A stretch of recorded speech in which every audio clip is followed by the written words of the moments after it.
ውድ የአኖይንቲንግ ቲቪ ቻናል ተመልካቾቻችን ለ2018 ለአዲሱ ዓመት እንኳን በሰላም አደረሳችሁ። በኢትዮጵያ በኤርትራ በዓለም ላይ ያላችሁ በዓልን ምክንያት በማድረግ ዛሬ እንግዲህ ለእናንተ ልዩ ፕሮግራም ይዘንላችሁ መተናል። እሱ ምንድነው? በእኔም ቤተሰብ በኩል በሷም ቤተሰብ በኩል ያቶሉሙ ጥያቄዎች አሉ። ሁለት ሆነን ጎዶሎ ነበርን፣ ምክንያቱም ልጆች አልነበሩም። ግን እንግዳችንን ብትጠብቁት አይሻልም? አብረን ብንገባ ምን ይመስልሻል?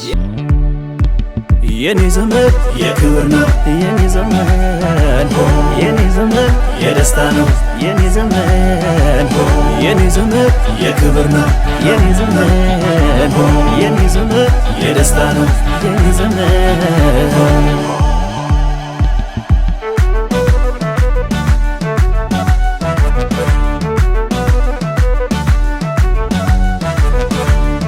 መርገምን መስበር የሚችሉ ቅባት ያለባቸው እንደነ ነብይ ደረሰ አይነት እውነተኛ የክርስቶስ አገልጋዮች በባሪያው ተጠቅሞ በታማኝ ባሪያው ተጠቅሞ ልጅ ስለሰጠን እግዚአብሔር በእውነት የኛን ጥያቄ እዚህ ስፍራ እንደሚመልሰው I was deadly sure። ቤታችን ሙሉ ነው፣ ደስተኞች ነን። ከዛ ሁሉ ሰው መሃል ሜንሽን አድርጎ የባለቤቴን ስም ጠራ። ከሷ ላይ የሚሰበር መርገም እንዳለ ይሄም ጭንገፋ እንደሆነ የእግዚአብሔር ሰው ተናገረ። በህይወታችን በጣም ደስተኞች ነን። ልክ በሶስተኛ ወር የእግዚአብሔር ሰው ነብይ ደረሰ እንደተናገረው የሶስት ወር ጽንስ በባለቤቴ ላይ ተገኘ። ነው ክብሬ እስኪ ሽብሸባ እስኪ ዘማሬ ሌላ ምናለ እሱ ነው ክብሬ ኧረ እስኪ ውዳሴ እስኪ አምልኮ በሕይወት መኖሬ በሱ ነው እኮ እስኪ ውዳሴ እስኪ አምልኮ በሕይወት መኖሬ በሱ ነው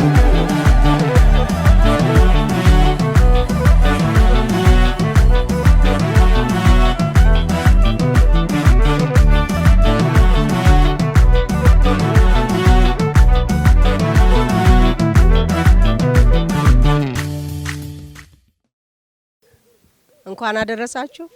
ውድ የአኖይንቲንግ ቲቪ ቻናል ተመልካቾቻችን ለ2018 ለአዲሱ ዓመት እንኳን በሰላም አደረሳችሁ።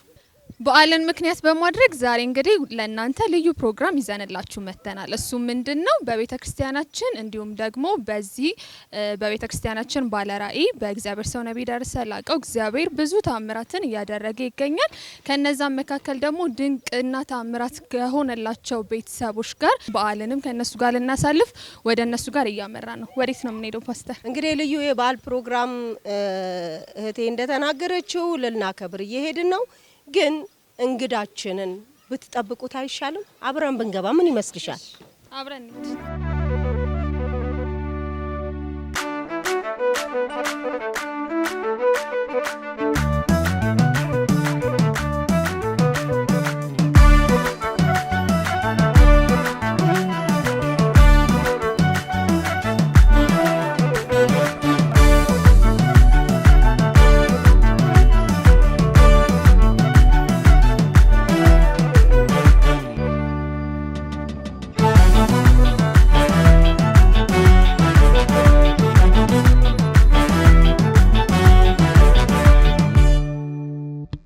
መቀነስ አይችልም የኔ ህይወት መጨመር ነው። ከቀረ የሚቀረው ወደ ኋላ ጠላቴ ነው። ታዲያ ለዚህ አይደለው ከኢየሱስ ጋር መዛመዴ ሁሉም ይወቅልኝ ጠላቴ ስማኝ አንዴ ክብር ነው መንገዴ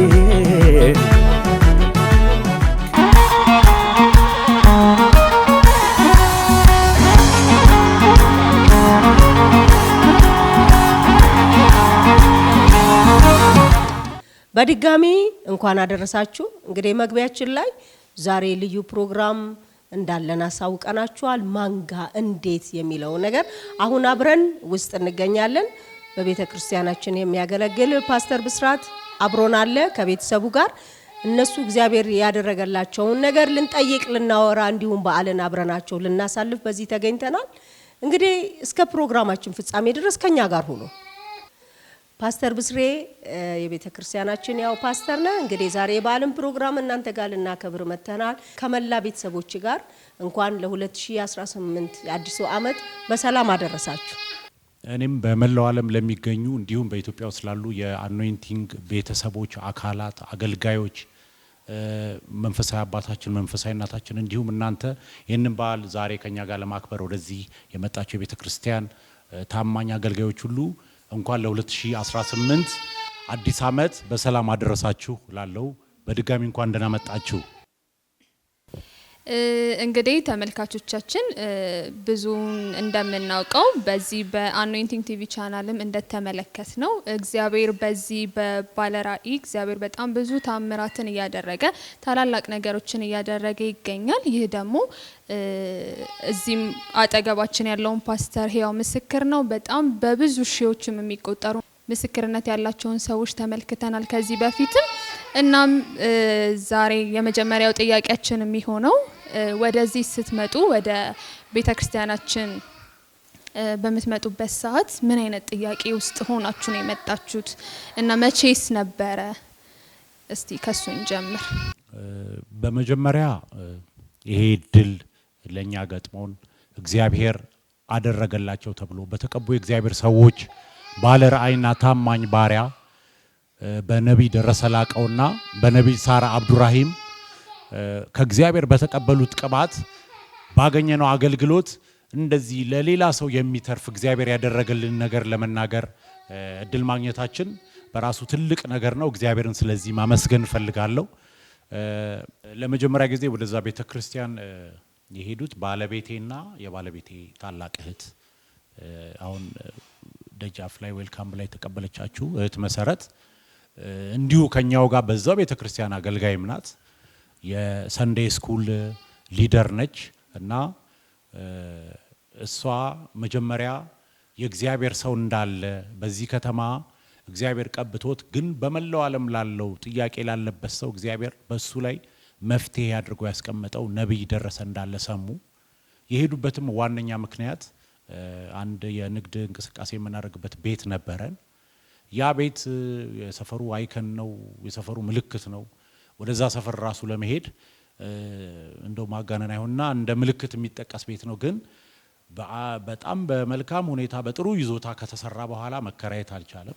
ሊጎበኘውም ሊያየውም ሊጠይቅም የፈለገ ሰው አልነበረም። ስለዚህ ይሄ ነገር በመንፈሳዊ ጉልበት የእግዚአብሔር እውነተኛ ቅባት ባለባቸው ሰዎች ጸሎት እንደሚፈታ ስላመኑ ባለቤቴና ታላቅ እህቷ ወደ ተቀቡ የእግዚአብሔር ሰዎች ዓለም አቀፍ ቤተክርስቲያን ወደ ነብይ ደረሰ እውነተኛ የክርስቶስ አገልጋይ አገልግሎት ሄደው በአንድ ለአንድ የመስመር ጸሎት የእግዚአብሔር ሰው ይጸልይላቸዋል። ሲጸልይላቸው የእግዚአብሔር ሰው በጸለየ በነጋታው ጀምሮ የውጭ ዜጋ በዩ የአገር ውስጥ በዩ በጣም ብዙ አይነት መቆጣጠር እስኪያቅተን ድረስ ያንን ቤት ለመከራየት እና ለሌላ ንግድ ስራ እንቅስቃሴ ያንን በክራይ የራሳቸው ለማድረግ ሰዎች በጣም በብዛት መምጣት ጀመሩ። ከዛ የተነሳ እውነትም እግዚአብሔር ወደሚሰራበት ስፍራ እንደመጣን ወደ ትክክለኛ የክርስቶስ ነብይና አገልጋይ እንደመጣን እውነተኛው ክርስቶስ ስሙ ኃይሉ ጉልበቱ የቃሉ ኃይል በቅባት የሚገለጥበት ቤተክርስቲያን እንደሆነ አመንን። ከዛም በኋላ በተከታታይ ወደዛ ቤተክርስቲያን አዘውትረን መሄድ ጀመርን። በዚህ ምክንያት ነው የመጀመሪያ የዛ ቤተክርስቲያን የመሄዳችን ምክንያት ይሄ ነው።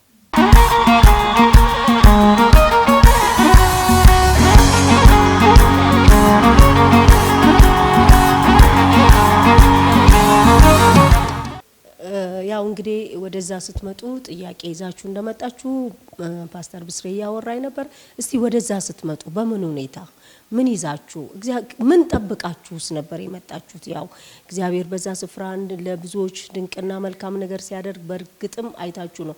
ግን ለኛ መልስ ይሆናል ብላችሁ እርግጠኛ ሆናችሁ ነበር ወይ የመጣችሁት? ስትመጡስ ከመጣችሁስ በኋላ የሆነውን የተደረገላችሁ ነገር ሲካንቺ ደግሞ አንደበትስ እንስማው። እሺ፣ በቅድሚያ የፓስተር ብስራት ባለቤት ነኝ። አዳነች እባላለሁ። እንኳን ለ2018 የአዲስ ዓመት በሰላም አደረሳችሁ። ወደዛ ቤተክርስቲያን የመጣ ነው መጀመሪያ በዩቲዩብ ፕሮግራሙን እናይ ነበረ። ከእህቴ ጋር እንከታተል ነበረ። ከዛ አረብ ሀገር ነበር እኔ ዛኔ። ከዛ እዛሁንን በጣም እንከታተል ነበር ፕሮግራሙን በዩቲዩብ። ወደዚህ መጣን። ወደ ኢትዮጵያ ስንመጣ በቃ እዚህ ያው እሱ እንደተናገረው ፓስተር ብዙ ነገሮች ካደረግን በኋላ ስኬት አጣን። ስኬት ስናጣ በቃ መፍትሄ አለ እዛ እንደዚህ ስናይበት የነበረው እዛ ቸርች እንሄድ አለችኝ እህቴ። እሺ አልኩኝ። ተያይዘን ሄድን። ፓስተር ብስራት ባለቤቴ እንደተናገረው መጣን። እዛ መስመር ጸሎት ነበረ። እግዚአብሔር ሰው እጅ ጭኑ ይጸልይ ነበረ። አጻፍን የጥያቄ ርዕሶቻችን እንዳለ በወረቀት ላይ አጻፍንና የእግዚአብሔር ሰው ፊት ለፊት ዘይት በመርጨት ጸልይልን። ከዛ እሱ ፓስተር ብስራት እንደተናገረው ቤቱ በፍጥነት ተከራየ። ከዛ እንደዚህ አይነት አገልጋይ አለ እንዲ ማለት አይተናል፣ ብዙ ቸርች ሄደናል፣ ተካፍለናል። ግን እንደዚህ ወዲያው በቃ እግዚአብሔር የጠየቅነውን ጥያቄ እየመለሰልን በቃ እዛ ቸርችማ እንደዚህ ነብይ ቸርች ያስፈልገናል፣ እዛ መሄድ አለብን ተባባልንና እዛው መካፈል ጀመርን ፕሮግራማችንን ማለት ነው። ከዛ እየተካፈልን እያለ እንደገና አሁንም እኔ እና እሱ ፓስተር ብስራት ያው ሰው ትዳር ይይዛል፣ እግዚአብሔር ትዳርን ሰጠን። ከዛ በኋላ የልጅ ጥያቄ ነበረን። አሁንም ያንን ጥያቄ ይዘን በቃ እግዚአብሔር ይመልስልናል ብለን እህቴ፣ እኔ፣ የእህቴ ባለቤት ፓስተር ብስራት ሆነን 4 ሆነን ደግሞ ሄድን። ከዛ ሄድን እሁድ ቀን አሁንም ልክ ኮሮና ከመግባቱ በፊት ነው፣ ጥቅምት አካባቢ ነው 2013። ከዛ ሄድን እዛ። የዛን ጊዜም ልክ እንደ ሄድን የእግዚአብሔር ሰው ጉባኤ እየተካፈልን ፕሮግራም በስሜ ነው የጠራኝ። የእግዚአብሔር መንፈስ በተናገረው መሰረት በስሜ ከጉባኤ መሀል ጠራኝ። ተመሳሳይ ስም እንኳን የኔ አይነት ያለ ወይ የወጣ ሰው አልነበረም። አዳነች የምትባይ ብሎ የእግዚአብሔር ሰው ጠራ። እኔ ብቻ ነኝ የወጣሁት። ከዛ የእግዚአብሔር መንፈስ ጭንገፋን ካንቺ ላይ ሰብሮታል አለኝ። አሜን አልኩኝ።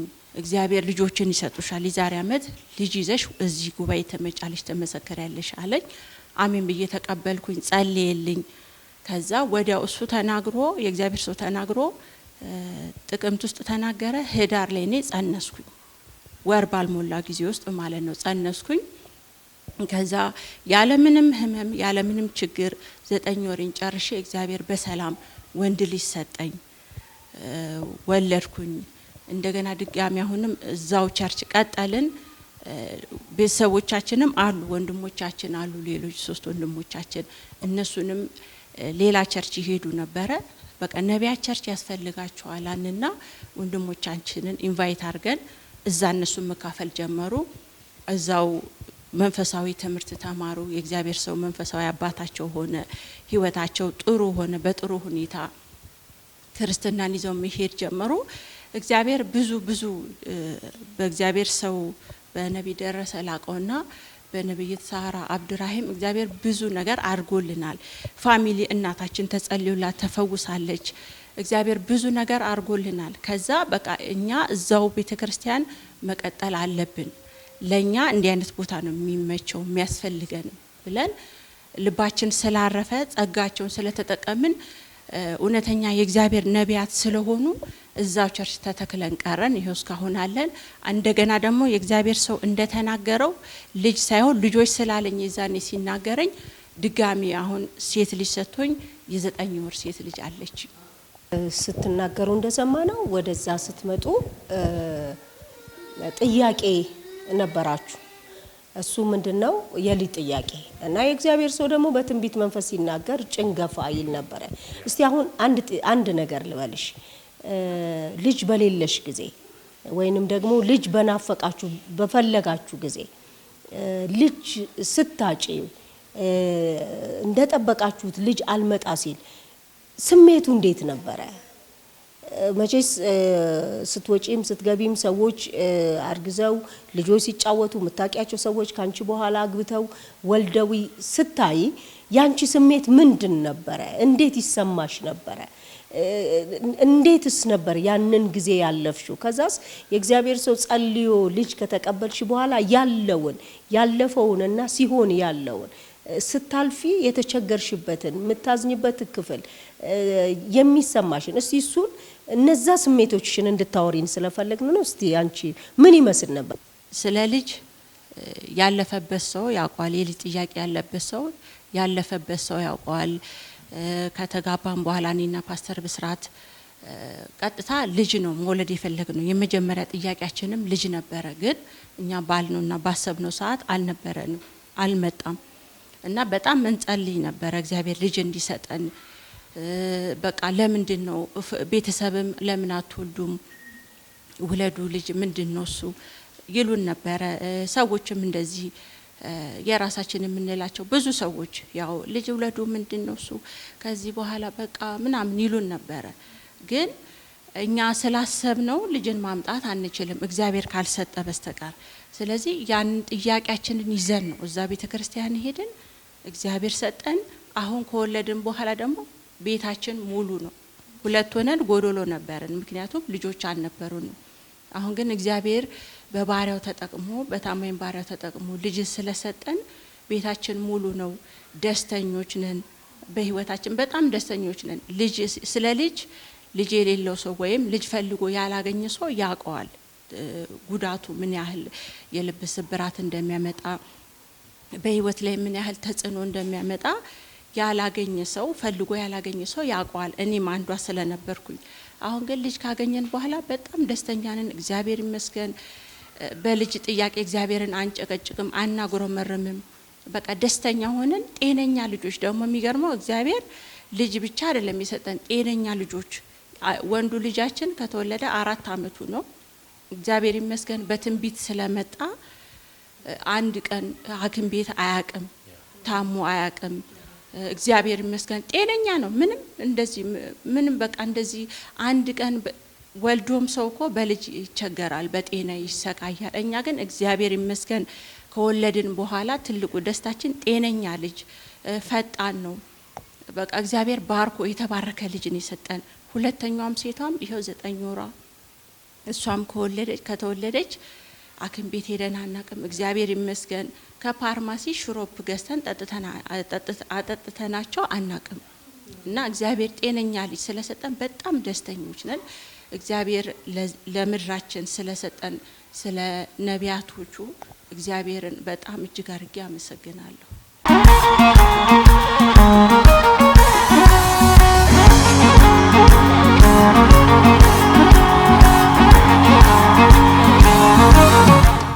ውድ የአኖይንቲንግ ቲቪ ቻናል ተመልካቾቻችን ተመልሰን መጥተናል። በዓልን ከኛ ጋር እያሳለፋችሁ እንደሆነ በሙሉ እምነት እርግጠኞች ነን። አሁንም አብራችን ቆዩ።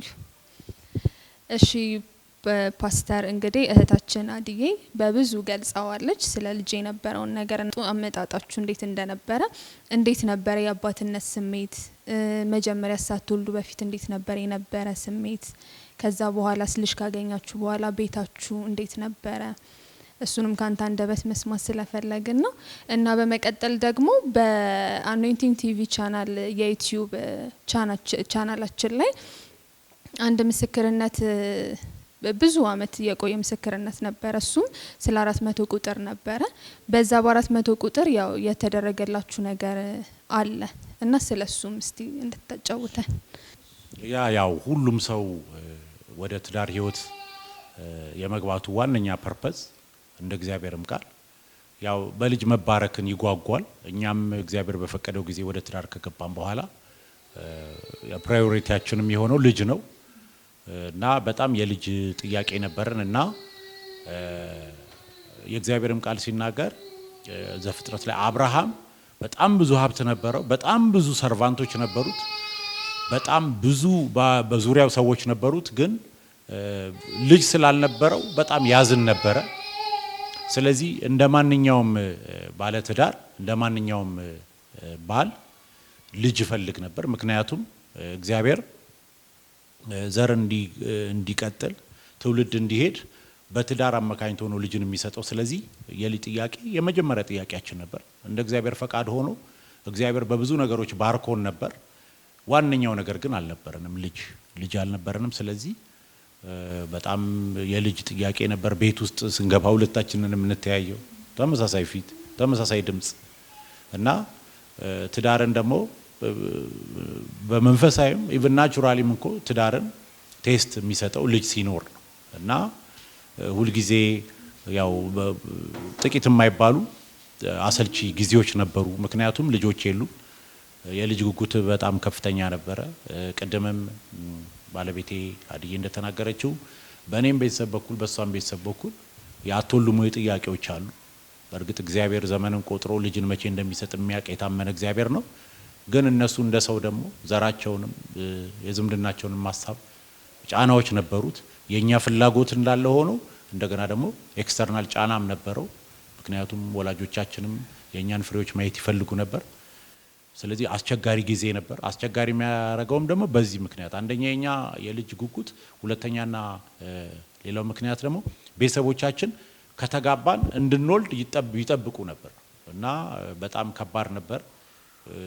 በየአገኘናቸው አጋጣሚ ጥያቄያቸው አትወልዱም ወይ ነበር እና ትንሽ ይከብዳል። ያው ሰው ይረዳል ምን እያልኩ እንደሆነ። ምክንያቱም ልጅን እግዚአብሔር በእውነተኛ ባሪያዎቹ ተጠቅሞ መርገምን መስበር የሚችሉ ቅባት ያለባቸው እንደነ ነቢይ ደረሰ አይነት እውነተኛ የክርስቶስ አገልጋዮች ከቅባቱ ጋር ኮኔክት ማድረግ ካልተቻለ ከባድ ነው የሚሆነው እና በዚህ የተነሳ ቅድም ባለቤቴ እንደተናገረችው ዩቲዩብ በጣም እናይ ነበር። ወደዛ ቤተክርስቲያን መምጣት ስንጀምር የ400 ቁጥር የመባረክ ዘር በቤተክርስቲያን እንዳለ ሰማን። ይሄንን ነገር ከሰሚነት ወደ ተሳታፊነት እኛም መሄድ አለብን በሚል እኔ ነኝ ስለሷ ምንም ሳልነግራት ግን አንድ ነገር አምን ነበር። የእውነት አንድ ነገር አምን ነበር። የእግዚአብሔርን ሰው ነቢይ ደረሰን አገልግሎት ሳይ፣ የእግዚአብሔርን ሴት የነቢይ ሳራ አብዱራሂምን አገልግሎት ሳይ እግዚአብሔር በእውነት የኛን ጥያቄ እዚህ ስፍራ እንደሚመልሰው አይ ዋዝ ዴድሊ ሹር በቃ ከ100% በላይ አምን ነበር። ምክንያቱም በተጨባጭ ብዙ ነገር አይ ነበር፣ ብዙ ምልክቶች፣ ብዙ ተአምራቶች አይ ነበር እኛ ገና መሄድ በጀመርንባቸው መጀመሪያ ቀናቶች እና የ400 ቁጥር ዘር በቤተ ክርስቲያን ሲዘራ እኔም ይህንን ዘር በመዝራት ይህንን የልጅ ጥያቄ ማስመለስ አለብኝ ብዬ አመንኩኝ። የ400 ቁጥር ዘር በሚዘራበት ቀን በቴሌቪዥን ትይዩ ሆኜ የጸሎት ርዕሴን በወረቀት ጽፌ 400 ቁጥር ዘር ጠረጴዛ ላይ አስቀምጬ የእግዚአብሔር ሰው የሚናገረውን ቃል የሚያወጣውን አዋጅ ይናገር የነበረውን የበረከት ቃል ይናገር የነበረውን መርገም ሰባሪ ቃል በሙሉ እምነት አሜን እያልኩ ቀበል ነበር። በነጋታው ሄጄ ዘራው። ዘርቼ ከአራት ከአምስት ቀን በኋላ ለሷ ነገርኳት። ነግራት እሁድ እንሄዳለን እግዚአብሔር ሰርፕራይዝ ያደርገናል አልኩ። እግዚአብሔርም የሚያውቀውን ነገር ማለት ነው። እግዚአብሔር ሰርፕራይዝ ያደርገናል። ይህንን ወርድ ነበር የተጠቀምኩት። እግዚአብሔር እዛ ስፍራ እንሄዳለን። 400 ቁጥር ዘርቻለሁ። ሚሊየንስ እየዘሩ ሲባረኩ በቻናሉ አይቻለሁ። እኛም ደግሞ ከነዛ ውስጥ አንዱ ነው የምንሆነው ብዬ የልጅ ጥያቄን በእግዚአብሔር ፊት በጸሎት አስቀምጬ እግዚአብሔር ሰው የሚጸልየውን አሜን ብዬ በእምነት ተቀብዬ ዘሬን ዘራው። እሁድ ዕለት ስንሄድ በጣም ብዙ ሺህ ሰው ነበር። በጣም ብዙ ነበር ኮንግሪጌሽኑ። ግቢው ውጭው ሞልቶ ነበረ። በጣም በሚገርም ሁኔታ ከባድ የሆነ የእግዚአብሔር ቅባት የሚመላለስበት ነበር። የእግዚአብሔር ሰው በኃይል እያገለገለ ነበር። ከዛ ሁሉ ሺህ ሰው መሃል ሜንሽን አድርጎ የባለቤቴን ስም ጠራ። ልዩ ምልክት ሌላ ሰው እንኳን የኔ ነው እስከማይለው ድረስ እሷ ጋር የሚቀር ልዩ ምልክት የእግዚአብሔር ሰው በምልክት ጠራት። ወጣች። ከሷ ላይ የሚሰበር መርገም እንዳለ ይሄም ጭንገፋ እንደሆነ የእግዚአብሔር ሰው ተናገረ። እዛው ተጸልየልን። እኔም ሮጬ ወጣው። ባለቤቷ እንደሆንኩ ለእግዚአብሔር ሰው ነገርኩት። ኑ አለን። እጁን ጭኖ ጸልየልን። ወዲያውኑ ወጣን። እንደወጣን ቀኗን ጻፍኳት። የዛሬ ዓመት እግዚአብሔር ልጆች ይሰጣችኋል ይላችኋል። የዛሬ ዓመት የመጀመሪያው ልጅ ይዛችሁ እዚህ መታችሁ ትመሰክራላችሁ ብሎ የእግዚአብሔር ሰው በፕሮፌቲክ ወርድ ተናገረ። እኛም ያንን ትንቢታዊ ቃል አሜን ብለን ተቀበልን። ወጣን። እንደወጣው ጻፍኳት ቀኗን። ወዲያው ሄድን። ልክ በሶስተኛ ወር የእግዚአብሔር ሰው ነቢይ ደረሰ እንደተናገረው የ3 ወር ጽንስ በባለቤቴ ላይ ተገኘ።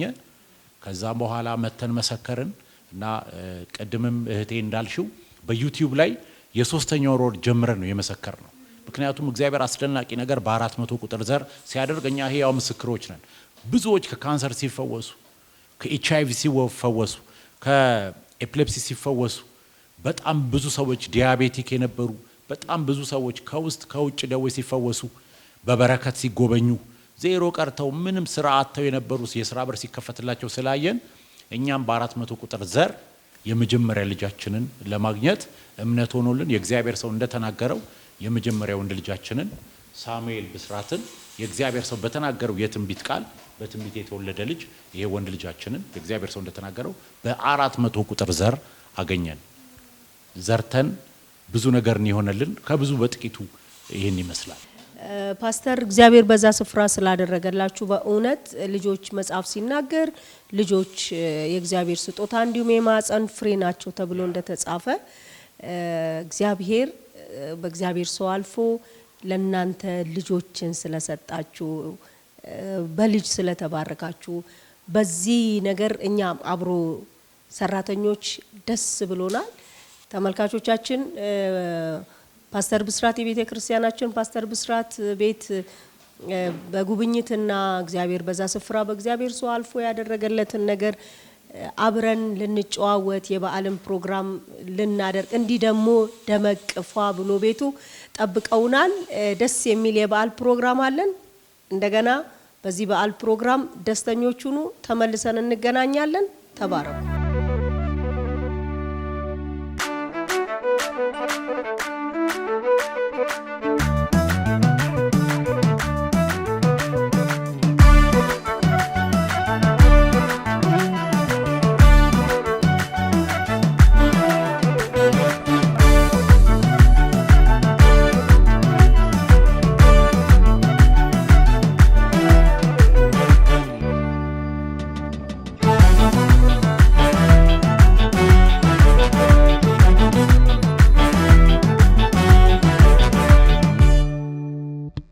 መቀነስ አይችልም የኔ ሕይወት መጨመር ነው። ከቀረ የሚቀረው ወደ ኋላ ጠላቴ ነው። ታዲያ ለዚህ አይደለው ከኢየሱስ ጋር መዛመዴ ሁሉም ይወቅልኝ።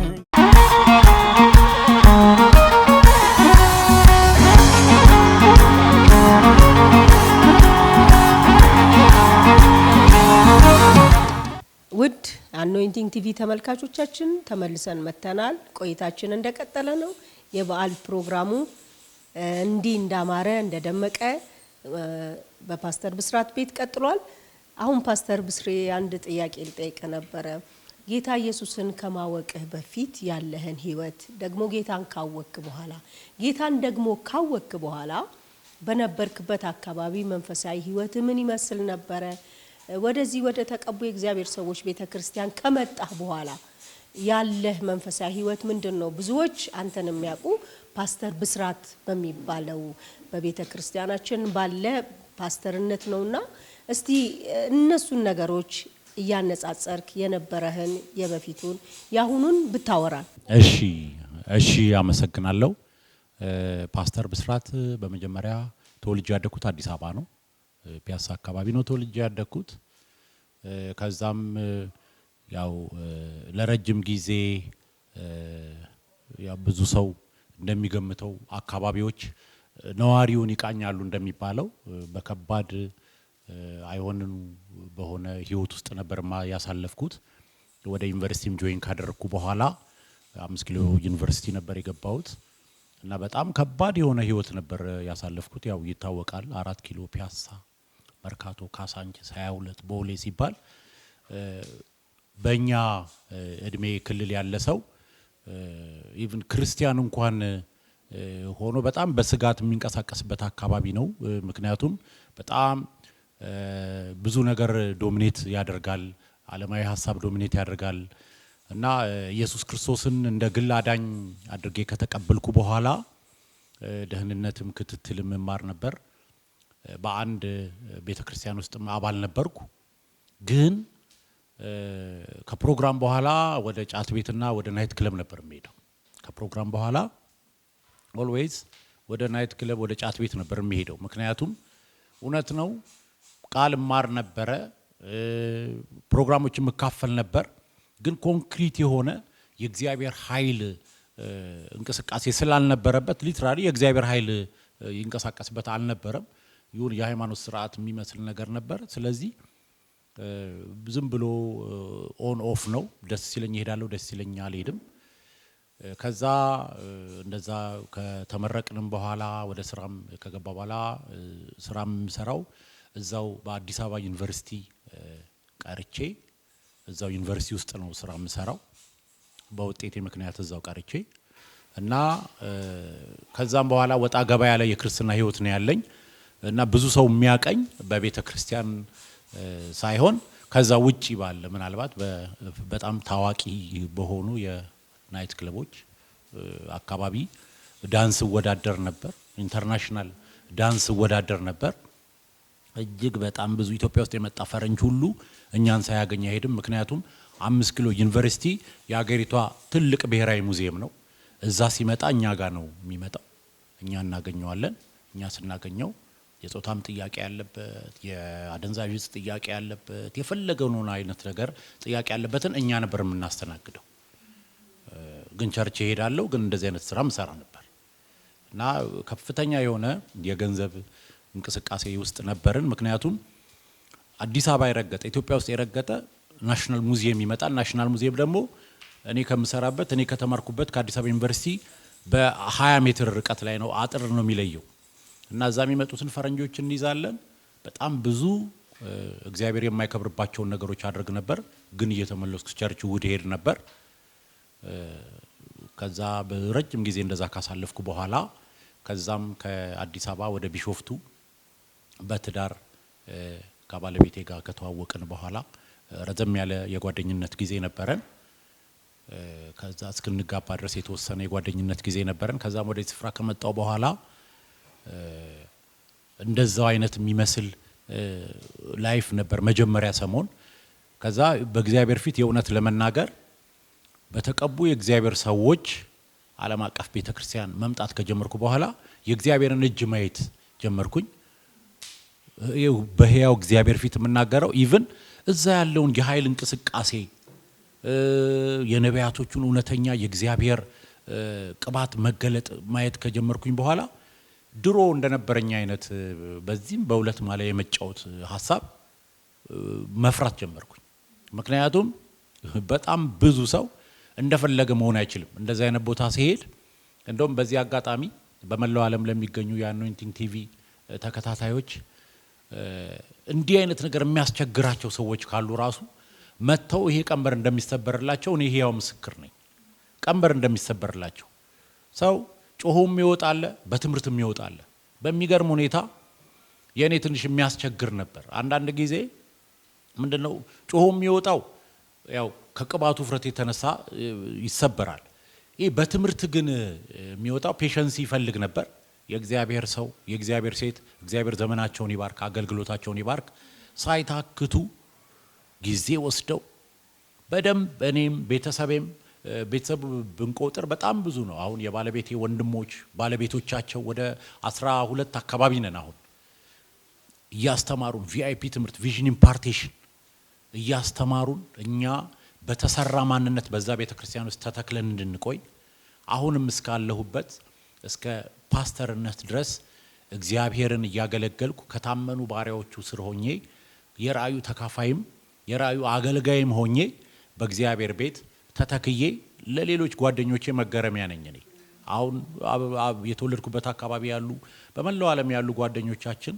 ምን አይነት ፖዚሽን ላይ እንዳለው ምን አይነት እግዚአብሔር በምን አይነት የክብር ህይወት ላይ እንዳስቀመጠኝ ሳይዩ በእውነት ለመናገር መገረሚያና የእግዚአብሔር ማመስገኛ ምክንያት ሆኛለሁ ምክንያቱም ወደ እግዚአብሔር ሰዎች ወደ እውነተኛው ራይ በመጣው ጊዜ ኮምፕሊትሊ በቃ ህይወቴ ሺፍት አደረገ ከዛ በፊትም ቤተክርስቲያን ይሄድ ነበር በጣም ብዙ መዝሙር ሰማ ነበር ጥቅስም ማቅ ነበር ግን የተሰራ ህይወት አልነበረኝ the main point ሰው በእግዚአብሔር ቤት ሲመላለስ ኃይሉ ጋር መነካካት አለበት የእግዚአብሔር እውነተኛ ቅባት ጋር ካልተነካካ ዝም ብሎ ሪሊጂየስ ሜንታሊቲ ይኖረዋል ይሄዳል ይመጣል ግን ያልተለወጠ ህይወት ካለው አንደኛ በህይወቱም ምንም አይነት ፈቀቅ የሚል ነገር አይኖርምና ወደ ተቀበዩ እግዚአብሔር ሰዎች ቤተክርስቲያን ደሞ እንደድሎ ነው እግዚአብሔር የተባረከ ይሁን የመጣሁት በዋናው በቢሾፍቱ አጥቢያ ነው እግዚአብሔር የተባረከ ይሁን ቤተክርስቲያናችን እንደሚታወቀው 4-5 ብራንች አላት እኔ ግን በዋናው አጥቢያ ነው የተገኘሁት በዛም ከባለቤቴ ጋር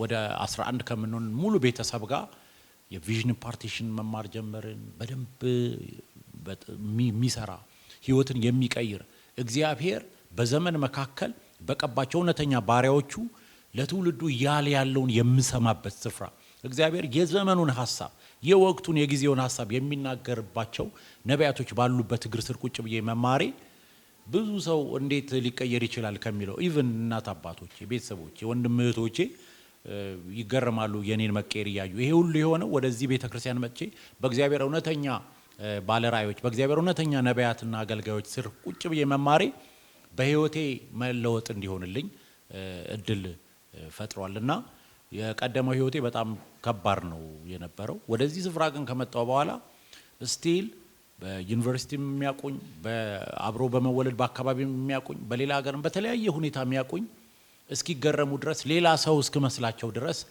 የአርያና የመለወጥ ምልክት እስከሆን ድረስ ምሳሌ እስከሆን ድረስ ተቀይሬ አሁን እግዚአብሔርን ያገለገልኩኝ በቤተ ክርስቲያንም እግዚአብሔር በሰጠኝ እድል መንፈሳዊ አባትና እናቴ በሰጡኝ ያገልግሎት እድል እግዚአብሔርን ያገለገልኩኝ በተለወጠ ማንነት የሚታይ ታንጀብል የሆነ ፋይናንሻሊ ሜንታሊ ስፒሪቹዋሊ ፋሚሊ በየትኛውም ዳይሬክሽን በየትኛውም የህይወት አቅጣጫ ለውጥ ሆኖልኝ እግዚአብሔርን ያገለገልኩ እዚህ ደርሻለሁ።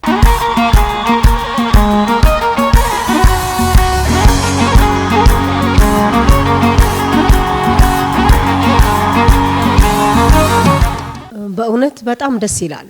ምክንያቱም እንግዲህ ፓስተር ብስሬ ሲናገር እንደሰማ ነው የነበረበት ራሱን የቻለ አንድ ህይወት አለ። ያልጠነከረበትም ዘመን ነበረ። ነገር ግን በተቀቡ የእግዚአብሔር ሰዎች ቤተክርስቲያን ከመጣ በኋላ ያንኛውን የትላንት ልምምዱን መቀጠል እንዴት እንዳልቻለ እያወራን ነበረ። በእውነት በዚህ ስፍራ እኛ ራሳችን ያው ምስክር ነን። ያንዳንዳችን ምናልባት ወደዛ ስንመጣ የተለያዩ ነገሮች ነበሩን። ነገር ግን በዚህ ስፍራ እውነተኛ የእግዚአብሔር እጅ በሚገለጥበት እውነተኛ የእግዚአብሔር ስራ በሚሰራበት ቦታ ሁላችን መተልክ እንደ ፓስተር ብስራት ተረጋግተን እግዚአብሔርን እያገለገልን አብሮ ሰራተኞች ሆነን እግዚአብሔር በሰጠን እድሜና ጊዜ ቆይታ ያደረግናለን።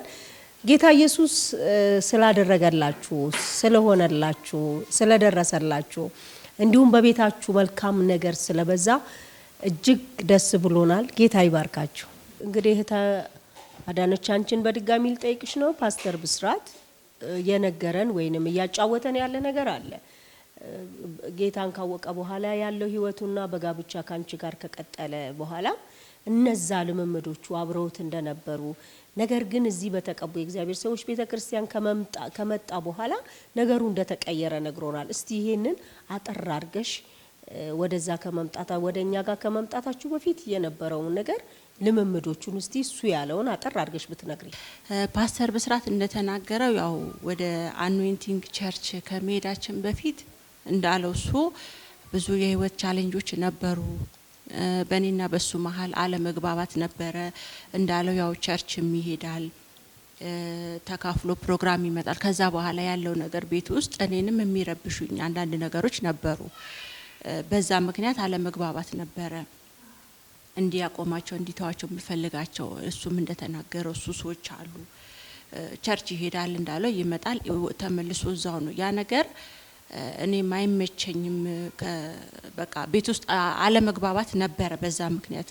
ከዛ በኋላ ግን ወደ ተቀቡ ቸርች ከሄድን በኋላ በቃ የመጀመሪያ እሁድ ሄድን። ከዛ በኋላ ሲያደርጋቸው የነበራቸውን ነገሮች በቀጥታ ነው ያቆሙ።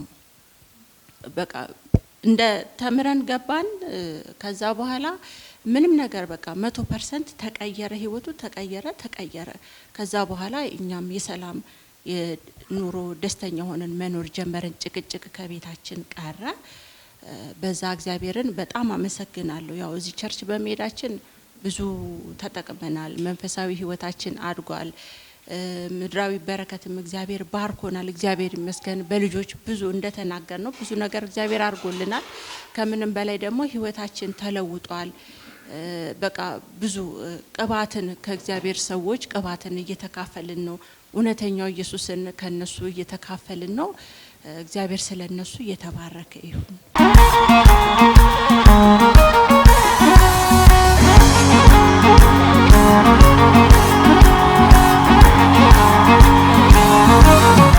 በጣም ደስ የሚል ጊዜ እያሳለፍን ያለ ነው። ተመልካቾቻችንም በዚህ ምስክርነት በጣም እንደሚደነቁ የእግዚአብሔርን እጅ እንደሚያዩ በጣም ባለሙሉ እምነት ነኝ። ማለት በጣም ብዙ ነገር ነው የሆነላችሁ። መጣችሁ፣ እግዚአብሔር እንደመጣችሁ አገኛችሁ፣ በትንቢት መንፈስ ተነገራችሁ፣ በ400 ቁጥር ዘር ደግሞ በልጅ ተባረካችሁ። ከዛም ደግሞ አልፎ አገልግሎት፣ ከዛም አብሮ እንግዲህ ከራእዩ ጋር አብሮ መቀጠል፣ የራእዩ ተካፋይ መሆን በጣም ትልቅ ነገር ነው። በጣም ነው ደስ የሚለው። ስለዚህ እግዚአብሔር እናመሰግናለን።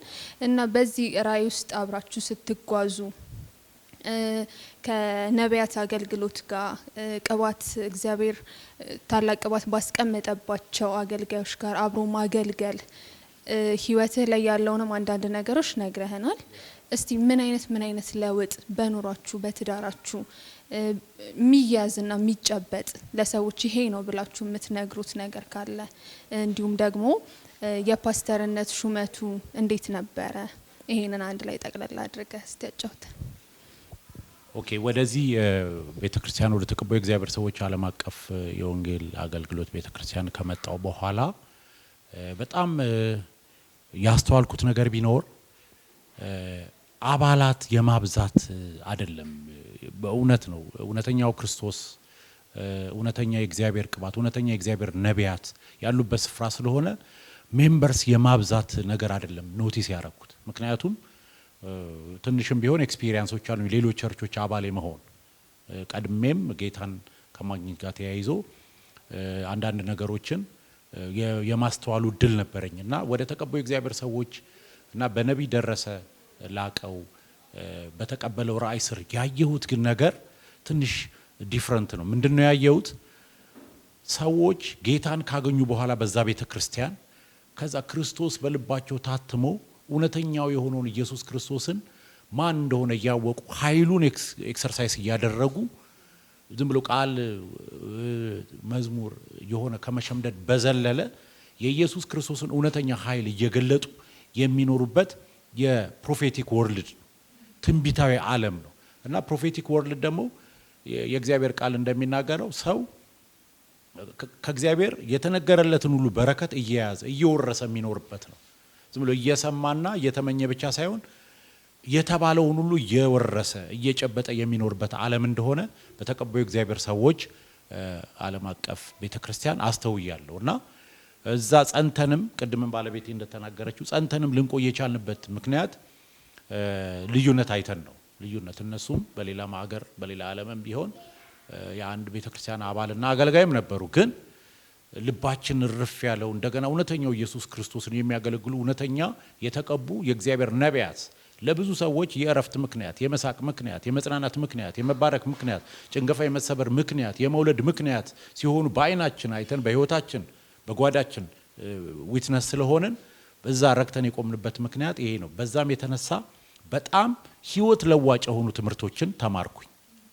ህይወት ለዋጭ እኔ ብቻ አይደለም ከመላው ቤተሰብ ጋር የእግዚአብሔር ሰዎች ቁጭ አርገው እያስተማሩን ፕሮግራም ተቀርጾ በደንብ ፕሮግራም ተይዞ ከመደበኛ ፕሮግራም ባልተናነሰ ተማርን፣ ሰለጠንን፣ ተሰራን። ለረጅም ጊዜ ስንሰራ ቆየን። ምክንያቱም የእግዚአብሔር ሰው ነቢይ ደረሰ የተቀበለው አደራ ትውልድን ለእግዚአብሔር በማቅረብ በዛ ዓለም ውስጥ እንደ እግዚአብሔር ቃል ለእግዚአብሔር አገልጋይ ማድረግ የቤተክርስቲያኗ ሌላኛ ተልእኮ ስለሆነ ተሰራን። የእግዚአብሔር ሰው ቁጭ ብሎ መላ ቤተሰቤን ሰራን፣ አስተማረን፣ ሰለጠንን። በጣም በሚገርም ፔሸንሲ ያስተምሩን ነበር። ብዙዎቻችን ከተለያየ የሃይማኖት ተከታታይነትና ከተለያየ የእምነት ተቋማት ስለመጣን ወደዛ ፍሬም ለማስገባት ወደ እውነተኛው የኢየሱስ ክርስቶስና ወደ እውነተኛው የመጽሐፍ ቅዱስ ሐሳብ ለማግባት በጣም አዳጋች ነው። ምክንያቱም ሰው ኤክስፒሪየንሱ ነው ትዝ የሚለው። የእግዚአብሔር ሰው ግን ፔሸንትሊ ታግሶ እያንዳንዳችንን እያስተማረ ወደዛ መስመር እኔ ብቻ አይደለም አሁን በመላው ዓለም የሄዱም በተለያየ ምክንያት በመኖሪያ በመቀየርም ከእግዚአብሔር ስር ተምረው ግን በጣም የበቃ አገልጋይ የሚሆኑበትን አቅም ተቀብለው የሄዱ ብዙዎች አሉ እና the only thing እዛ የመሰንበታችን የመቆየታችን እስካሁንም ወደፊትም እግዚአብሔርን በእግዚአብሔር ሰዎች እግር ስር ሆነን በራእዩ እውነተኛነት እያመንን ለማገልገል ፈቃደኛነት የሆንበት ዋናው ምክንያት አንድ ሰው እዛ ከመጣ በኋላ ጭንገፋው ይሰበራል፣ ጥያቄው ይመለሳል፣ እንቆቅልሹ ይፈታል። ከእግዚአብሔር ጋር እንዴት ባለ እውነተኛ ኮኔክት መነካካት እንዳለበት ይማራል። እግዚአብሔርን እንዴት ባለ መልኩ እያገለገለ መኖር እንዳለበት ይታጠቃል። በቃ የመታጠቂያ ስፍራ ነው። የመታጠቂያ በጣም አሜዝድ የሆንኩት ፈውሱ፣ ታምራቱ፣ የእግዚአብሔር ቅባት፣ የእግዚአብሔር ኃይል እንዲሁም ደግሞ ሰው ለማገልገል ወደ እግዚአብሔር ሰዎች በተጠጋ ጊዜ በእውነተኛ የክርስቶስ ማንነት እንዲሞላ በቃ ዊዝደም ነው የሚሞላው እና ያንን ዕውቀት ለረጅም ጊዜ ያንን ስልጠና ያንን ትምህርት ለረጅም ጊዜ ከተማርን በኋላ ወደ መጋቢነት እንድንመጣ ሆነናል ማለት ነው እና በመሃል ከፍተኛ የሆነ የትምህርት የስልጠናና የብዙ መንፈሳዊ ትሬኒንጎች ጊዜ ነበረ። ከዛ በኋላ ነው ወደ ፓስተርነት የመጣ ነው።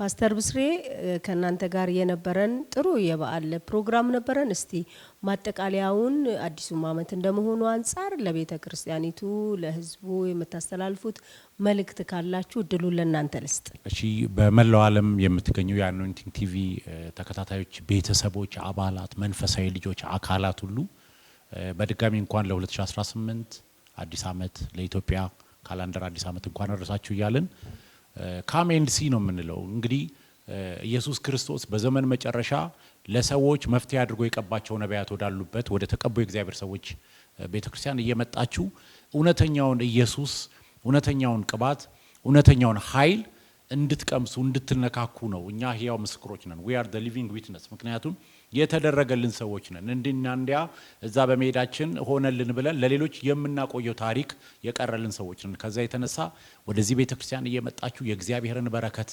እንድትካፈሉ እግዚአብሔር በመጽሐፈ መሳፍንት የእግዚአብሔር ቃል ሲናገር ምዕራፍ 6 ቁጥር 8 ላይ ህዝቡ በተጨነቀ ጊዜ በጥያቄም በተያዘ ጊዜ በብዙ ችግር በሆነ ጊዜ እግዚአብሔር ለትውልዱ ለህዝቡ ነብይ ላከ ተብሎ እንደተጻፈ በትውልድ መካከል እግዚአብሔር ነብይ ደረሰ ላቀውን እውነተኛ ራእይ ሰጥቶ መፍትሄ አድርጎ እንዳላከው እንዲሁ እየመጣችሁ ከዚህ እውነተኛ ራእይና ቅባት ጋር እንድትነካኩ ቋሚ ፕሮግራሞች አሉ። እየመጣችሁ ተካፈሉ። እኛም በገጠመኝ ሰው በነገረን እስኪ እዛ ስፍራ ያለውን እኒ ብለን ሄደን ነው ተተክለን በእግዚአብሔር ፊት አገልጋይ እስከመሆን ድረስ ክብር ያገኘ ነው። ትልልቅ የሚነገር የህይወታችን እንቆቅልሽ የተፈታው በዛ ቤተክርስቲያን በእውነተኛ የእግዚአብሔር ነቢያት ስር ሄደን በመማራችን በመገልገላችን ነው። ስለዚህ ወደዚህ ቤተክርስቲያን እንድትመጡ ኢንቫይት እናደርጋችኋለን። ካሜንሲ ኑና ተመልከቱ፣ የእግዚአብሔርን እጅ እዩ። በመጨረሻ ደግሞ መንፈሳዊ አባቴን ፕሮፌት ደረሰ ላቀው እንዲሁም መንፈሳዊ እናቴን ፕሮፌት ሳራ አብዱራሂም እንኳን ለ2018 የኢትዮጵያ አዲስ ዓመት ከመላው ቤተሰባችሁ ከልጆቻችሁ ከፋሚሊዎቻችሁ ጋር እንኳን አድረሳችሁ ማለት ፈልጋለሁ። እጅግ ብዙ በእናንተ እየተጠቀምን አለን። ገና ወደፊትም ደግሞ ስለምንጠቀም ስለእናንተ እግዚአብሔርን እባርካለሁ። እግዚአብሔር ዘመናችሁን አገልግሎታችሁን ይባርክ። አሁንም በአራቱም አቅጣጫ በዓለም ዙሪያ እግዚአብሔር ኃይል ድል እየሰጣችሁ እየሰፋችሁ እየሄዳችሁ ነው። እኛም ከእናንተ ጋር አብሮ ሰራተኛና አገልጋይ በመሆናችን እግዚአብሔርን በእውነት እናመሰግናለን። እንዲሁም ደግሞ በመላው ዓለም ያላችሁ የአኖይንቲንግ ቲቪ ተከታታዮች፣ አባላት፣ አካላት፣ መንፈሳዊ ልጆች በድጋሚ እንኳን ለ2018 የኢትዮጵያ አዲስ ዓመት በሰላም በጤና እንኳን አደረሳችሁ።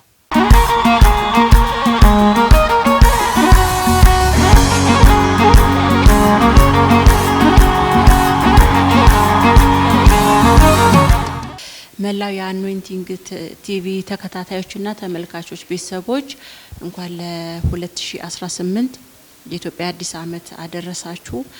በመጨረሻ ምን ማለት የምፈልገው ኑ ይሄንን ቲቪ ቻናሉን የምትከታተሉ ቅዱሳን ወደዚህ ቤተክርስቲያን ኑና ቅባትን ተካፈሉ። ኑ እውነተኛው ኢየሱስ ወዳለበት ቤተክርስቲያን እየመጣችሁ እግዚአብሔር ለዚህ በተለይ ደግሞ ለዚህ ለቢሾፍቱ ከተማ ቀብቶ ላስነሳቸው እቺ ከተማ ያው እንደሚታወቀው በብዙ ነገር ምናቃት ከተማ ነችና እግዚአብሔር የሰጠን ነብይ አለ፣ ነቢያቶች አሉ። ኑና የነሱን ጸጋ ተካፈሉ። መንፈሳዊ እናቴና መንፈሳዊ አባቴን በጣም ወዳችኋለሁ። እግዚአብሔር ይባርካችሁ።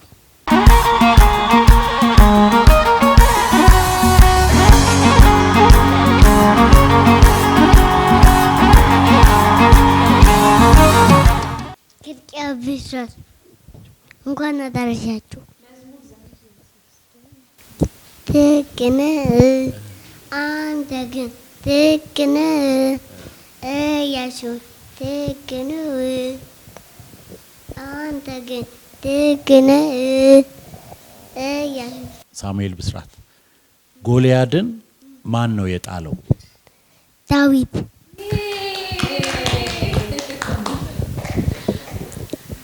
ዳዊት ጎልያድን በምንድን ነው የመታው?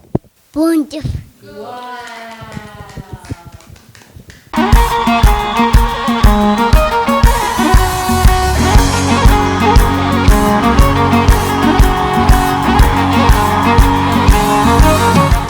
እሺ ስሜ መሰረት ጌቱ ይባላል። የፓስተር ሚስት እህት አዳነች ጌቱ እህት ነኝ። እንኳን አደረሳችሁ ለመላው ህዝብ አኖይቲንግ ተከታታይ በአጠቃላይ እኛ የሆነልን አኖይቲንግ ቴሌቪዥን ስንመጣ ያው መጀመሪያ እኔና እህቴን የመጣ ነው። ብዙ ነገር አይተናል። ብዙ ነገር እግዚአብሔር ሲሰራ በብዙ ነገር አይተናል፣ ተጠቅመናል። እንዲሁም ብዙ ያልዳዱ ወንድሞች የነበረ ወንድሞችን ይዘን መተን እዛ ጌታን አግኝተው እንትን ብለው ተጠምቀዋል። በብዙ ሱሶች ውስጥ ነበሩ። በብዙ በቃ ደብረ ዘይት ነው እዚህ ተወልደን ያደግነው፣ ግን በብዙ በቃ በብዙ ጭንቅ መከራ እውነት ጌታ በሚያውቀው ማለት ነው ሱስ ውስጥ ተነክረው ነበረ። አንደኛ ወደ 23-24 አመት ነው በሱስ ውስጥ የነበረ። ሲጋራ፣ ጫት፣ ሁሉ ነገር ምንም የሚቀረው ነገር የለም ሱስ። ሌሎቹም እንደዚሁ በመጠጥ በብዙ ነገር ነበሩ። ግን እዛ ቤተክርስቲያን ይዘናቸው መተናል። እግዚአብሔር ረድቶ ነፃ ወጥተዋል።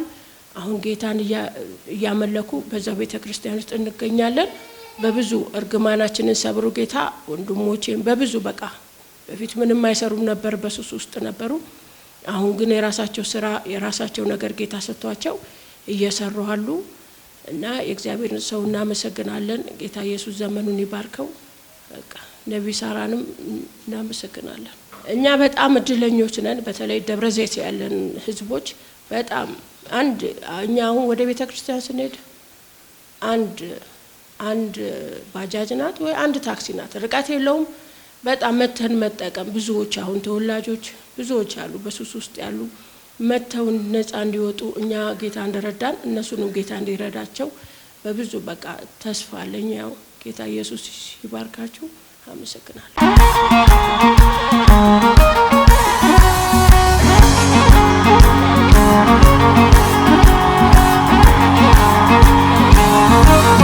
የተወደዳችሁ የአኖይንቲንግ ቲቪ ቻናል ተመልካቾቻችን የበዓል ልዩ ፕሮግራማችን በፓስተር ብስራት ቤት ከነቤተሰቦቹ የነበረን ቆይታ ይህንን ይመስል ነበረ። ከቀሪው የአኖይንቲንግ ቲቪ ቻናል ፕሮግራሞች ጋር አብራችሁን ቆዩ። በድጋሚ እንኳን አደረሳችሁ። ስለተከታተላችሁን እናመሰግናለን። የአኖይንቲንግ ቴሌቪዥን የ24 ሰዓት አገልግሎት ከቤት ሆነው ለመከታተል የምትፈልጉ ቀጥሎ ያለውን የኢትዮ ሰዓት ፍሪኩዌንሲ ይጠቀሙ። ፍሪኩዌንሲ 11605 ሲምቦል ሬትስ 45000 ፖላራይዜሽን ሆሪዞንታል። እንዲሁም ሁል ጊዜ የምንለቃቸውን አዳዲስ ፕሮግራሞች እንዲደርሱ ፕሮፌት ደረሰ ላቀው ህዝባር አኖይንቲንግ ቲቪ ቻናል የሚለውን ሰብስክራይብ ያድርጉ። የምንለቃቸው አዳዲስ ቪዲዮዎች በሰዓቱ ቀድሞ እንዲደርሱት ደግሞ የደውል ምልክቷን ይጫኑ። በተጨማሪም ለወዳጅ ዘመዶ ሼር በማድረግ እንዲባረኩበትና እንዲጽናኑበት ይሁን። በእግዚአብሔር የተወደዳችሁ ውድ የአኖይንቲንግ ቲቪ ቤተሰቦች በአገልግሎታችን እየተባረካችሁ እንደሆነ ከብዙዎቻችሁ ሰምተናል። ታዲያ በዚህ የእግዚአብሔር መንግስት አገልግሎት ላይ ከጎናችን መቆምና የወንጌሉን ሥራ አብራችሁን መስራት እንዲሁም በእግዚአብሔር ሰው ነቢይ ደረሰ ላቀው ላይ ከሚሰራው ቅባት ጋር በስጦታችሁ መገናኘት ለምትፈልጉ እስክሪኑ ላይ ባሉት የባንክ አካውንቶች መባ፣ አስራት፣ የፍቅር ስጦታችሁን በመስጠት የበረከቱ ተካፋይ ይሁኑ። በጸሎት ቤቴ ደስ አሰኛችኋለሁ በሚለው የእግዚአብሔር ቃል መሰረት የእግዚአብሔር ሰው ነቢይ ደረሰ ላቀው በተቀበለው መሬት ከካሜራና ከፕሮግራም ውጪ የሚደረግ የጸሎት ቤት አገልግሎት ለመካፈልና የእግዚአብሔር ሰው ነቢይ ደረሰን በግል ለማግኘትና ጸጋ ለመካፈል እስክሪኑ ላይ ባሉ ስልክ ቁጥሮች ደውለው መመዝገብ የሚችሉ መሆኑን በደስታ እንገልጻለን። የሁሉም አጥቢያ ቤተክርስቲያን አድራሻና ቦታ ቁጥር 1 ቢሾፍቱ ወንደርስ ብራንች አድራሻ ቢሾፍቱ ቀበሌ 02 ቃጂማ ድልድይ አካባቢ ያገኛል። የአገልግሎት ቀን ዘወትር እሁድና ማክሰኞ ከማለዳው 1 ሰዓት ጀምሮ ሙሉ ቀን። ቁጥር 2 አዲስ አበባ ሚራክል ብራንች አድራሻ አዲስ አበባ ሳሪስ አቦ እርሻ መሳሪያዎች ኮርፖሬሽን ፊት ለፊት የአገልግሎት ቀን ዘወትር ሐሙስና እሁድ ሙሉ ቀን። ቁጥር 3 ድሬዳዋ ሊብሪቲ ብራንች አድራሻ ድሬዳዋ ቀበሌ 02 ሳቢያም ብሪጅ አዲስ ገራጃ አጠገብ ያገኙናል። የአገልግሎት ቀን ዘወትር አርብና እሁድ ከማለዳው 1 ሰዓት ጀምሮ ሙሉ ቀን። አኖይንቲንግ ቲቪ